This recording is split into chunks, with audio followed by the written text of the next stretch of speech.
What is up, everybody? I'm so excited for this episode. Just the pre-show banter has been electric with Josh and Shea. They're with Green Street Beverages, CEO and CRO at Green Street. And we're going to talk about the wild world of THC beverages and its connection to packaging and everything in between. It's going to be a really fun show. Maybe we'll even talk about mid to late 1990s Denver Nuggets basketball. We probably won't. So I will spare you from that, but let's get going. Hey, good evening or good morning or good afternoon. I don't know if that, do you say good afternoon? Yeah, that's a word. Whatever time you're listening to this podcast, thank you so much for taking some time out of your day. It's considered TV, right? I'm guessing. We're live on the YouTube. Live on the YouTube. Not in Beverage, so I'm told. For paper, you have to flatten it before you recycle. I'm guessing they don't crush everything before they're collecting paper. Like 3D objects get routed away. If you leave your paper like a box, if you leave it assembled, the likelihood that it's going to get the pack goes down. Thank you so much for taking some time out of your day to listen to the people of packaging.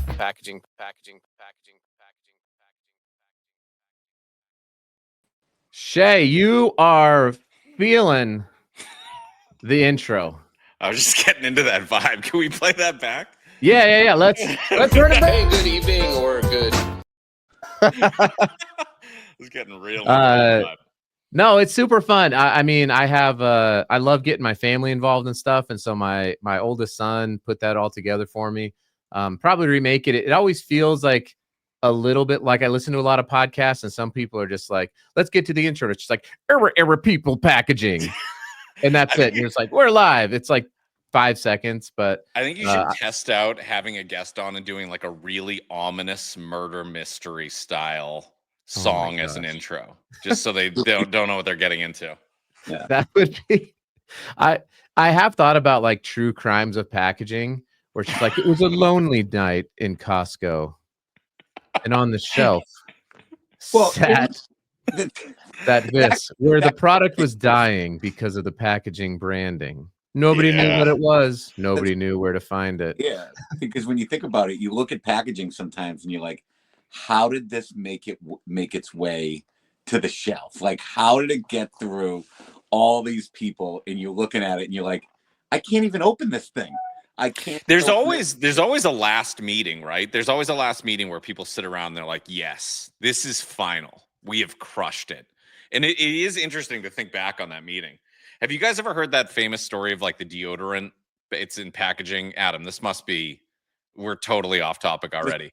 But, we're on topic. What are you talking about? We're talking about famous stories about deodorant packaging. This is the place to unveil this knowledge that you've never had an opportunity to be more on topic than right now, Shea.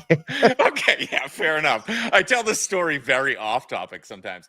I'm going to butcher it, and someone in your audience is going to correct me, but the general idea of it was, I was told, is this: old CEO of Walmart, and they had someone that kept on coming in, pitching them on deodorant. I don't know if it was Rite Aid or Old Spice or whatever, and the pricing never quite hit the margins that they wanted to hit. And they went back year after year for the pitch, and they could not. And finally, the CEO was like, we're not going to be able to do this. You're not hitting the margins, whatever. And they had tried to figure out a way to get their margins down. And apparently at this time, deodorant all came in a box, and the deodorant slipped into the box. And the CEO of Walmart at the time, after 4 years of meetings, got up from the other side of the table, went over, took the deodorant out of the box and threw the box in the trash, and then just sat back and was like, there's your margin. So it's basically this idea of like, and it's why you don't see boxes for deodorant. It was like an unnecessary piece of packaging that existed for years. And then people were like, yeah, you don't need that. So anyway, I guess that is really fascinating. What's really fascinating about that, I actually hadn't heard that story. And I was going to make the connection between the CEO of Walmart and the Kroenke family. The Kroenkes also own the Denver Nuggets. And so everything I could kind of pull back to the Nuggets. But what's interesting about that, though, is we talk about this often on the Packaging Today show. So I host the daily talk show about packaging on LinkedIn. And one of the things there's a study where you have it's like a vitamin. It's vitamins that are sitting in a plastic bottle with a label on it, and the same vitamins are sitting inside of a paperboard box. And they'll ask people which of these is more sustainable, and almost without fail, the box packaging is more sustainable, even though it's just added packaging. So there is an Yeah. interesting consumer perception that comes into these things that that brands are often trying to figure out, that is always fascinating to me. That is really interesting. Adam, Yeah. that's such a good point, because I think it's so hard when you're sitting on the brand side and you're sitting on the revenue side and you're looking at packaging and you're saying, I want this product to be premium. I want this product to say something and make a feeling with something, but I also need to make it as cheap as possible because I got to make some money here. And you really have to have a lot of guts to be like, you know what? No, this is premium. This needs premium packaging, and this is going to be the way to tell the story. We struggle with that a lot because, you know, we have this beverage that we created, that we spent so much time on, that we worked with world-renowned chefs to get the flavor exactly the way that we wanted to. That, and then we look at our packaging cost stack and we're like, are there any cheaper cans you can get? You know, Right. like, Yeah. it's Yeah, such no a doubt. struggle. Well, that's a great segue, Josh, into the main topic, which is, what do you guys do? So you're with Green Street Beverages. I don't know who wants to take that. Who's the CEO and who's the CRO? We flipped a coin. I'm the CEO. It depends. It depends. If it's like a nice big media event or you need a smiling face, like I'm obviously the CEO. If it's Yeah. a really hard meeting when we're talking about like cap table and stuff, I mean, you got to talk to Shea about that. That's all his business. Yeah, if you're So not let watching me take a this, fun one. if you're not watching this, Shea has a wonderful Victorian image of Ron Swanson behind him. And, you know, I think that really probably sets the tone for those difficult meetings. They're like, you just come in with like a meat stick and you're just Yeah. like, we're going to talk Yeah, about he's- cap tables. Ron's And- always watching, and shout out to Joe Leone, who's my wonderful artist friend who actually drew that from scratch. That's not like a print. Amazing. That is a legitimate painting that he did, and it's beautiful. Do you have I'll it give- tattooed? Do you have it tattooed on your body? That's the real I question. don't. Nowhere. I Oh. have plenty of tattoos, but Ron Swanson is not on there. And Okay, this that's looks fine. fresh and still Yeah. hurts. Yeah. Yet. Yeah, I'll take a stab at Green Street. So, you know, we're in this very, very rapidly emerging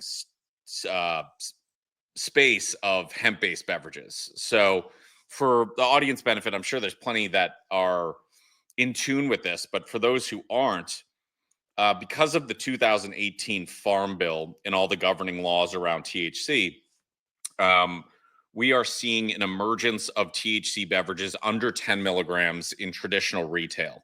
So when people think of buying THC as a subcategory, they're thinking about dispensaries and regulated markets, both medical and recreational, which is still, you know, a thriving, growing business. But because of deriving THC from hemp, it's the same chemical compound at the end of the day, but it is allowed to go through the, you know, the 3-tier system and traditional retail and even online direct to consumer. And this is a space that had some real ambiguity up until about 2-3 years ago, where some laws got codified to really put this in the right direction. And, you know, really all of the forces are sort of surrounding this opportunity and pushing it forward. So you have traditional recreational cannabis companies like GTI, Curaleaf are now getting into the space, whereas they used to fight against it. And big alcohol, who's I'm sure a large portion of your audience, there was a friction there, THC versus alcohol. But now with THC going through this sort of 3-tier system and ending up on the shelves at places like Total Wine, you're seeing alcohol really get behind it in a meaningful way. So at the end of the day, what that means for us, that's sort of the market opportunity. Green Street Beverage is a collection of what I would call like best in class operators from the Bev Alc space and the CPG space that are operationalizing multiple brands within this new category under what we hope will become the Diageo or Pernod Ricard of THC beverage. So that is Green Street. Green Street, founded by myself and Josh. I've been an entrepreneur in the, you know, food, beverage, health, and wellness space for 16 plus years. Josh has been in Bev Alc for 25 plus years. And then we're surrounded by a group of really subject matter experts that have been there, done that, whether it be in marketing, operations, finance, etc., within the Bev Alc and CPG space. Our goal is really to change, you know, definition of what it means to consume beverages socially, and providing this new opportunity that is an alternative to alcohol and an alternative to the non-alc movement. Honestly, it's a third category that we want to be an absolute leader in. And we want to show people that there's a way to utilize the functional ingredient of THC for low dose social occasions, similar to the way we use wine or a light beer. At the end of the day, I mean, there's, we can get into individual brands and what High Tide does and what, these sub brands that we work with and the different customer segments. But as a broad category, we're really looking to show people that social cannabis consumption can be a part of their repertoire, and in some cases even replace, which was the decision that Josh and I did. We switched over from alcohol to THC, and it's been a real game changer. But, we're real. I would say the last thing I'll say, and Josh, you can fill in some gaps too. The last thing I would say is, like, we got into this space. I mean, I'll speak for myself. I got into this space because I thought it was a really great business opportunity, which it remains such. I've become a real passionate advocate for the space, because along this journey over the last couple of years, we've seen the joy it can bring to people. We've seen its ability to sort of slow people down, tune into that current moment. I've turned into a real advocate for, the further proliferation of THC as a functional ingredient for people. Josh, did I miss anything there? No, I think, to sum it all up, and it's nice that you have the counter on there, so I won't drone on and just repeat everything Shea just said. It's like I'm a Southern Baptist preacher by trade, and so there's always a clock in the back of the church. Right. It's like you got the potluck coming on. You can't mess up potluck time. So But I to sum it up, it's it started with an anecdote of Shea and I sitting around, not enjoying alcohol anymore, not partaking in it, looking at it and saying that there has to be a better way for us to enjoy cannabis. Walking outside the party or going outside, having to smoke a joint behind the garage or something. And we really wanted to take this idea of bringing cannabis to life and bringing THC to life. And we knew that Beverages was the best way to do it, because when you think about Beverages versus any other product, whether it be in the THC market or the legal cannabis market, is you're taking the product out of it. You're taking a gummy out of the product, you're taking your flower out, and you're using some different vessel. But when you drink a beverage, you have this one-on-one feeling with it because of the packaging and because of this like intimate knowledge. And we wanted to create something that somebody would be proud of holding and proud of symboling to people and saying, I'm doing something different. I'm not in it for alcohol. I'm not here, I'm here more mindful opportunities. So, really it's interesting. Oh, sorry, Josh. I was just going to say, it ties what you're saying. It ties everything all in together, even with this podcast. Because, the interesting thing about this space, and sort of building off of Josh's point, in THC traditionally, when you think about going to a dispensary and getting joints, like packaging, branding, not really all that important, frankly. I mean, by the time you get flour in a bag, the brand is sort of gone. People are getting, highest THC content for lowest price kind of thing. It's just branding is more functional in that point, right? Like how do I transport the product? How do I keep it fresh? How do I keep it, child resistant and all that kind of stuff? Yeah. And now that transition, as we sort of, what Josh and I feel will be the most prolific version of THC, which is Beverage, because that's just how we consume things, to Josh's point. Packaging goes from something that is really not very relevant to super important. That, like Josh said, it's can in hand. It's old school CPG. It's brand building. It's what's the form and function of that beverage. So it's interesting to see THC.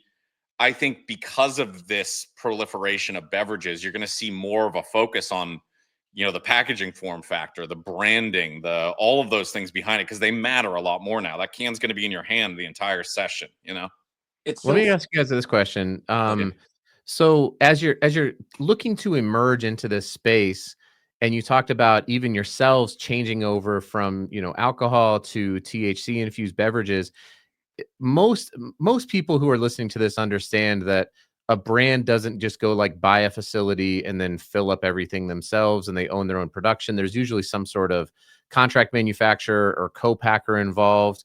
But I have to imagine that if you were gonna, if you're utilizing that, that there was even a mindset shift for somebody like that who has been either filling non-alcoholic drinks or Oh, alcoholic yeah. drinks to be able to slide into this with new regulations, new best manufacturing practices. If you guys want to talk a little bit about like Yeah. what was that journey like, just trying to get the product manufactured and put into a can. Shea, mind if I take this one, my friend? Sure. Okay. Josh, you can grab it. Let me grab this one off the stage and see. Because your last name. That's why it's funny. Josh, let me take this one. No, let me grab this one. No. I'm just Oh my kidding. Go gosh, ahead. this is the worst. I need Go to ahead, cut go to an ahead. ad or something. No, You guys. no, go ahead. So when it's funny you bring that up because it was a huge jump. So I started my career in beverages 20 years ago, working for the Coca-Cola bottling facility that was 10 miles from my house, right? And at that facility, they did everything from 8-ounce glass to cans to 20-ounce PET to 2-liter PET. So like what I thought your normal production facility was Coca-Cola's top of the line. That's what I thought everybody should be like. And that's what I thought the standard would be like. I quickly learned that when you go out and you're producing your own products, like you're going to probably find a different level of standard. And obviously through the years, I've been to multiple different facilities, but the biggest thing that was the challenge for us was really finding the right facility and the right co-packer. Everything we do, to your point, everything we do through co-packers, right? We don't open our own facility. We don't make our own cans. We work with vendors and we have to find partners. Right now, we have a couple different partners making our products that have many years experience in non-alc as well as alcohol. So, it's very much your partners are as much a part of your company. And we looked at that. Shea said it very early on. To his credit, he's like, this is going to be our company. Like, whatever we do, like people don't know that. They're going to see what is in the can and is on the printing. So we worked very hard to find the best in class and to work with the right people. And we put a ton of quality markers in that. Not owning the facility is a huge challenge because, when you're starting out, the first thing is, okay, how am I going to pay for this run? Well, you figure out how to pay for it eventually and you figure out how to get all that done. But then, where's my security? What if something goes wrong? What if your producer doesn't do a step on the morning of canning because they have a different guy in, right? So we go a step above that, and we anytime we do a run, we have our own people on site. We have this great guy, David Sipes. He's been doing it for years. He works with us and drives a lot of the QR for us, the QA for us at the facility to make sure things go wrong. And listen, we still have issues. We're still working out the kinks, but couple things I'll add to that I think also tie back into packaging in a meaningful way is, so one thing that's important to note is that this transition from the recreational cannabis market or the regulated cannabis market to hemp-based really opened up a world, because what might be interesting to your audience is like when being in the regulated cannabis market, you have to produce in the state that you sell. Correct. Which causes operational nightmare, as you would imagine. It's almost impossible to scale Yes. a brand across every state where because the state regulations are different. You have to manufacture in state. You can't ship across state lines. And then you add the what is it? The 280E taxes on top of it.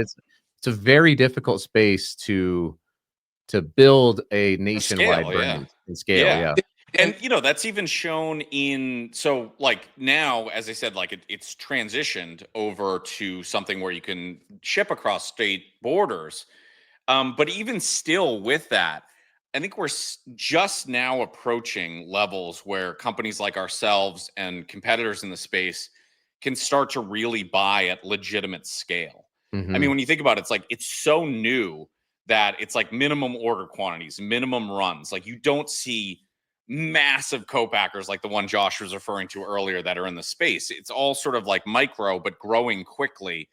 The one thing I would say related to like who's producing this is it has created a tremendous amount of economic opportunity for people who have otherwise been struggling in the space. So, for example, the vast majority of the people that Josh and I, and one of the ones that we work with, that we had scoped out, are all in the traditional like craft beer brewing space. And a good deal of them have seen a decline in their numbers, right? Mhm. And there's a number of different reasons for that, including competition, people maybe drinking less, whatever. There's a number of different things. That being said, this has provided a tremendous economic opportunity for them to get into a different category and use the skill that they have to just create something with a functional beverage. I mean, when you think about it, and Josh, you talk about this all the time, it's like creating beer is actually really difficult. Like to create a really good beer, you know, of the likes of the Sam Adams of the world. I mean, it's a New complex Belgium. New Belgium, I prefer. New Belgium. Yes, New Belgium. I went to Colorado State, so I had to shout out my Fort Collins. Fair. Roots, yeah. But you know, I mean, I would say for these people that have the ability to create these like really amazing beers, creating THC is very normal to them. Like meaning it's not a difficult process, relatively speaking, for them. So anyway, it's just created a really great opportunity, and you're seeing more and more co-packers and suppliers come online as this becomes more and more legitimate. And that's what's go ahead, Josh. What's so great about the segment in the industry is that there's so much excitement for it, whether it comes from the manufacturers who are selling cans to the distributors who are filling their trucks up. Like there's to the consumers who are getting the stuff easily in their stores where they're buying. It's really nice to be a part of an industry that's like providing so much joy for people. Oh yeah, and by the way, when you drink these things, I can't guarantee you're going to feel better because I can't give any guarantees out in this world. However, call me if you don't like it. There's a high probability. Right. Well, I would love for you guys to be able to fulfill a lifelong dream, which is to do an ad read. So we're going to take a quick break. I'm going to play a couple of ads, and when we come back, I want you guys to be thinking through the Triac and the SpecRite ad on an ad read for Label King. So we'll be right back with Josh and Shea here on the Packaging Podcast. Are you tired of managing your specs in spreadsheets, PDFs, or relying on suppliers to do it for you? Learn how SpecRite can help you digitize and take control of your product and packaging specifications to drive sustainability reporting, SKU rationalization, and better collaborate across departments and with your suppliers. Go to SpecRite.com to learn more. Have you ever wondered, how do I reduce my carbon footprint? Should I focus on recycled content or reducing weight first? Which design strategies are the most effective for my products? Triac offers multiple solutions for lifecycle assessment, goals management, reporting, EPR fees, and more. Visit triac.com to connect with our team and register for a free 10-day trial of Eco Impact Compass to get started today. All right, and we're also brought to you today by Label King. Shea, do you remember when we first started out in this business 20 years ago? What did I say to you about where we got to get our labels from? The King. Label King in San Diego has been making labels since 1915.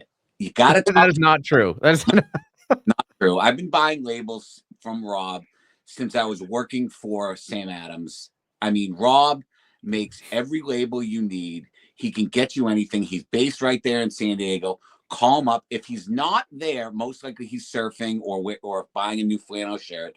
But listen, anytime you go you're looking for labels, all your label needs, check out the Label King. Trust me. Do you want to jump in here? Get the royal treatment. Get the royal treatment. Go to the labelking.com. Oh my gosh. Well done, except for the date. The 1915 was a little bit off, but thank you guys. Hey, we're back here. Tremendous ad read impromptu by Josh and Shea.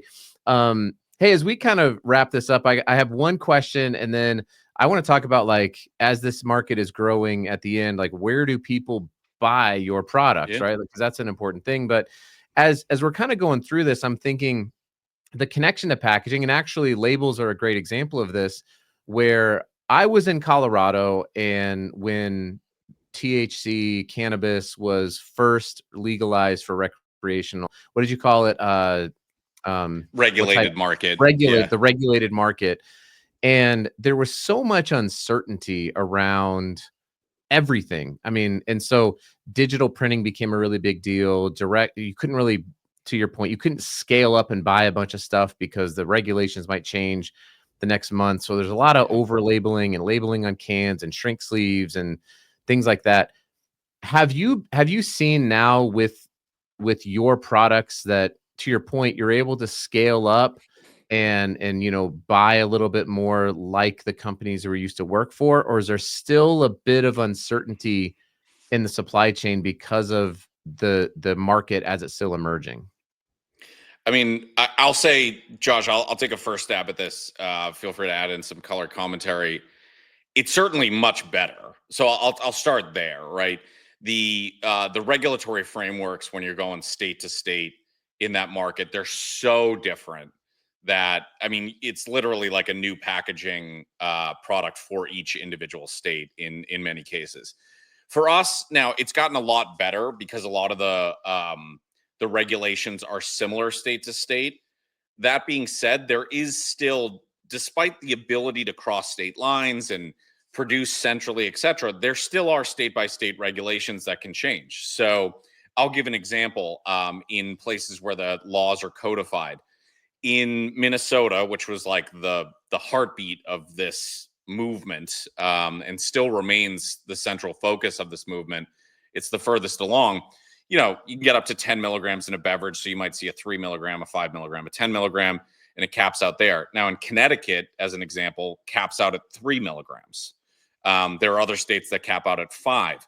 So these things are starting to become flushed out. So you may see in our industry, and we have seen individual states that have not only active ingredient caps that vary, but also like minor but specific label changes that need to occur in various states that you have to make minor tweaks. So there's some ability to centralize the efforts, I would say much better than the regulated market, but still some variations. Anything else on that, Josh? Like, Adam, as we scale and look at a national footprint over the next 18 months, we need to have the same level of sophistication as any national brewery.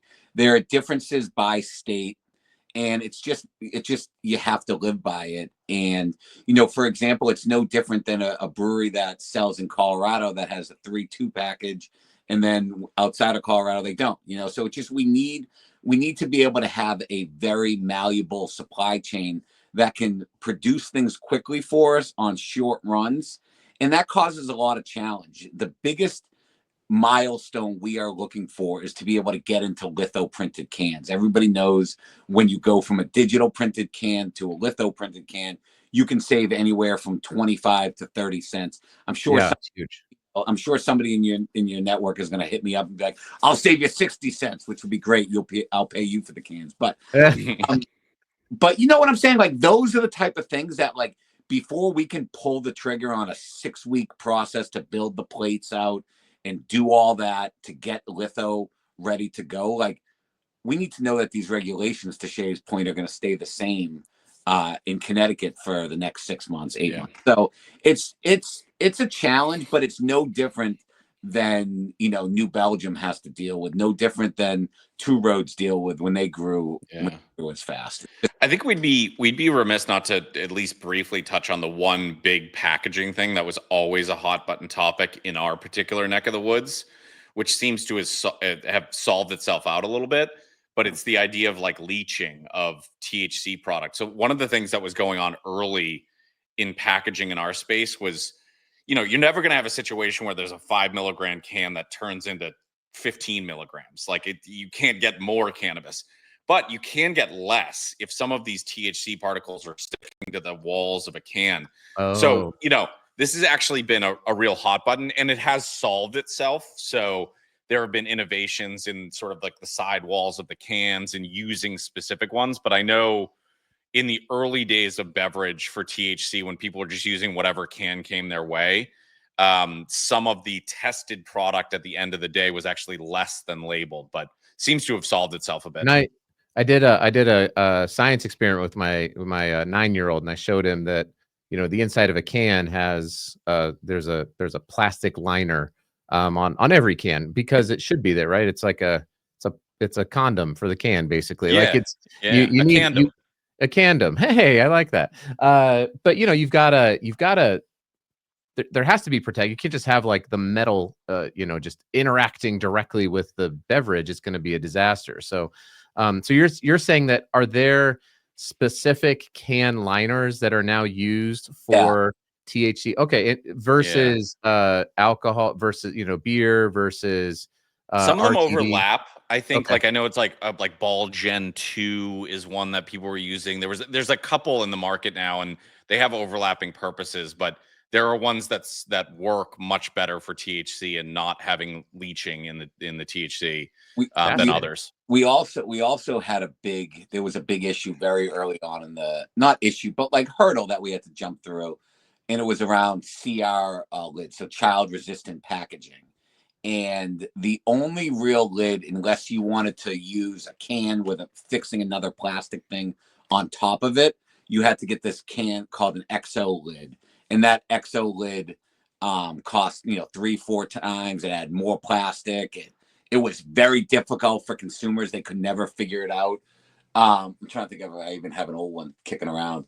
But yeah, so that was one of the things that has kind of been eliminated and given people better access. And the nice thing about, you know, to kind of wrap this all together, is the Farm Bill, which at first was looked at as, you know, quote unquote, a loophole, has really allowed patients and states to allow people to have access to this amazing product, you know, which is, you know, call what it is, the plant-based medicines. A plant, you know, it's no different than deriving anything from any plant and using it. And it allows people to have access to this where maybe they didn't before, because there wasn't dispensaries in their market, or they weren't comfortable going into the dispensaries.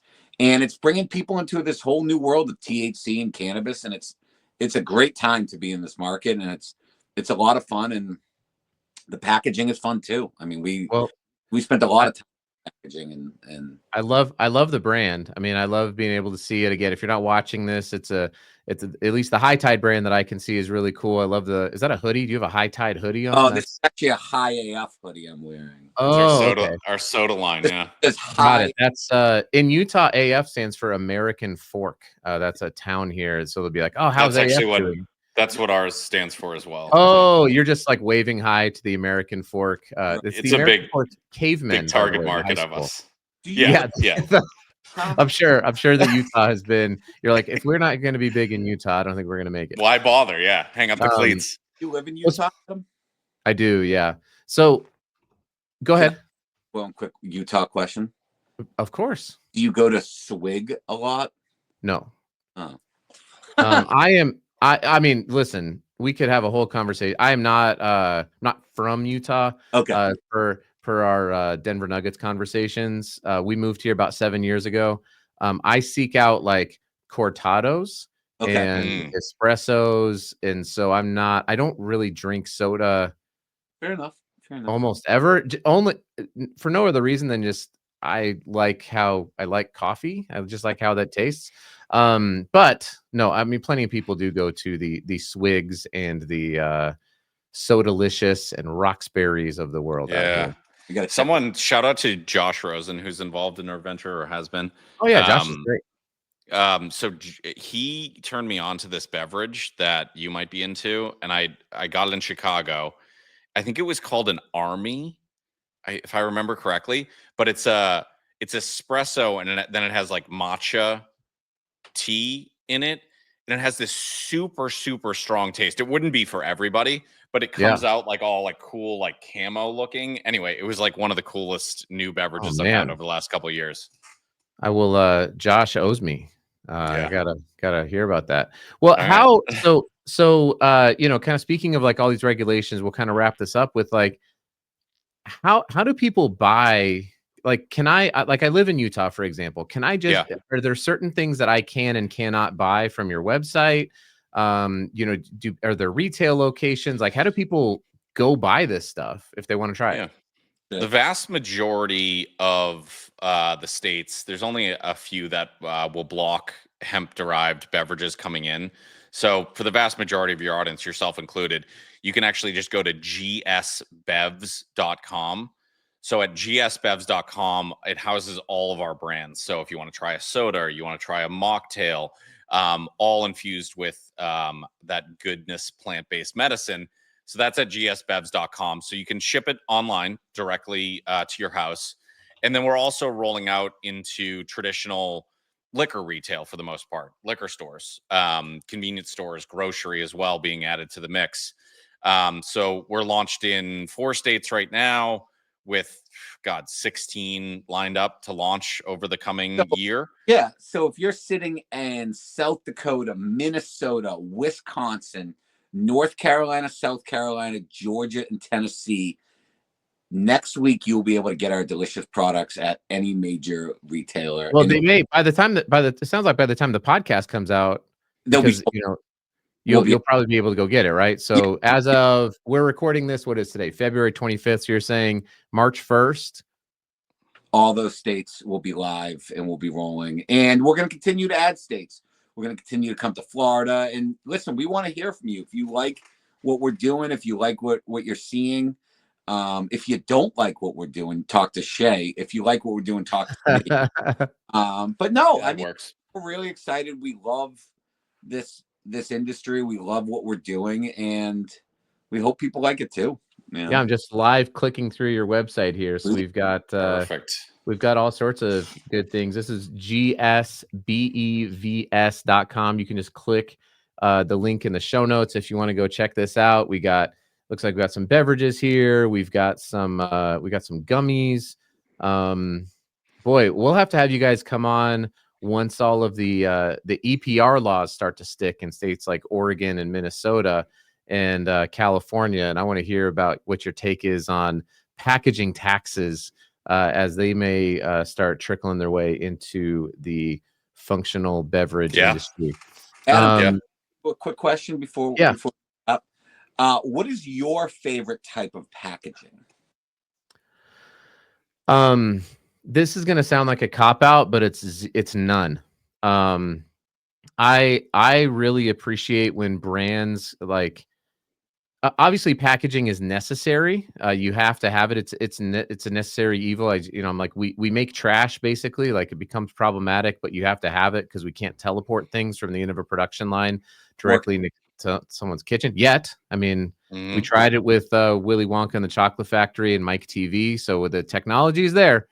It exists. I mean, they did it.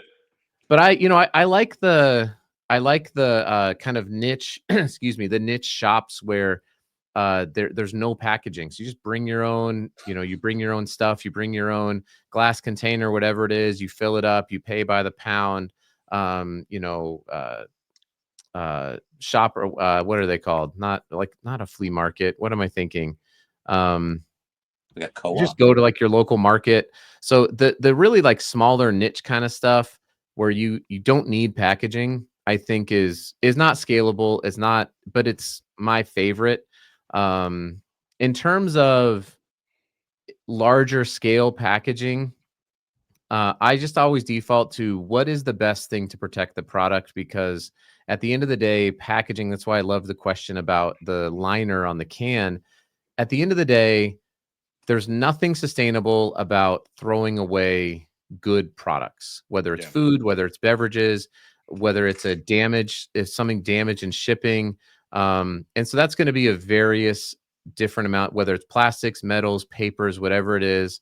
I always try to encourage brands like, get the best thing to protect your product and then iterate from there. Don't start with like plastic is bad and paper's good, or plastic's bad and aluminum's good. Because if you start there, you can end up in some tricky positions where you're making concessions on the integrity of the product.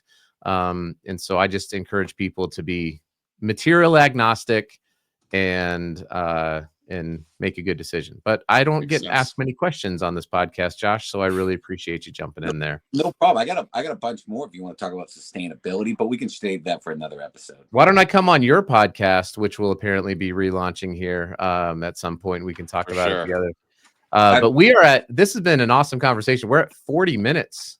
This is maybe we'll have we won't have a 2-part. This will just be one episode. But everybody go support what Josh and Shea have going on. Like I said, over at gsbevs.com. I'm sure they can find you on LinkedIn and tell you they're going to save you 75 cents per can or whatever their sales pitch is. But please, if you connect with people on LinkedIn, don't just drop them a sales pitch. Ask how you can add value to their lives, not how you can extract value from theirs. That's my 10 seconds Amen. on LinkedIn. Amen.